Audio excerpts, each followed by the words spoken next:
দাঁড়া, সারা রাত কোথায় ছিলি তুই? কি রে, কথা বলছিস না যে? রিয়াজ সব জানি। ভিডিওটা আমি আবার কি জানি? জানাবেন। তোকে বলেছিলাম না কলেজে সেই বন্ধুটার কথা, কাল ওর বার্থডে ছিল, তাই ওখানে গিয়েছিলাম। আমাদেরকে তো একবার বলে যেতে পারতি। আরে সব কি ড্রেস পরেছি? এইসব ড্রেস পরে বাড়িতে ঢুকতে তো লজ্জা লাগছে না? তুই এসবের কি বুঝিস? তুই কখনো পার্টিতে গেছিস? পার্টিতে এসব ড্রেসই চলে। যেসব পার্টিতে গেলে এইরকম ড্রেস পরে যেতে হয়, সেসব পার্টি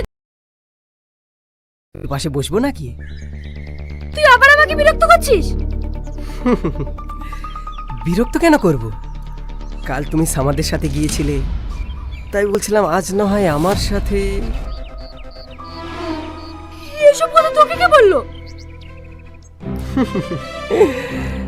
কেউ বলেনি তো, আমি তো ডাইরেক্ট দেখেছি। তুমি দেখবে? এই দেখো।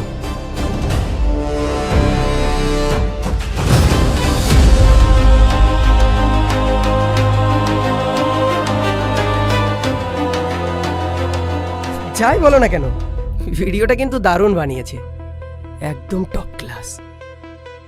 মাঝে মাঝে আমাদেরও এরকম ভিডিও বানাতে অনেক ইচ্ছা হয়। বুঝতেই পারছো সোশ্যাল মিডিয়ার যুগ। আজ আমি একা দেখেছি, কাল পুরো দুনিয়ার লোক দেখবে। রোহিত, প্লিজ এটা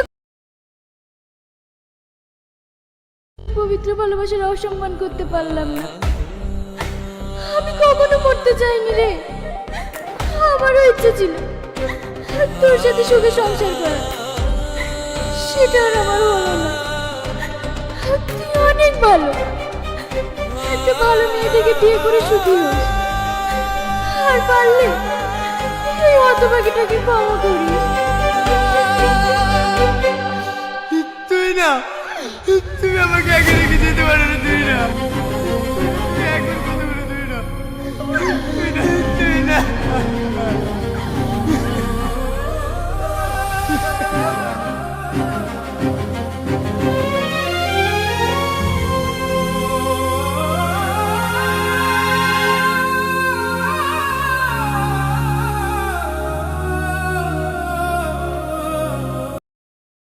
আমাদের মাঠে ধান বন্ধুরা দেখুন কত সুন্দর হয়েছে।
আমাদের মাঠে ধান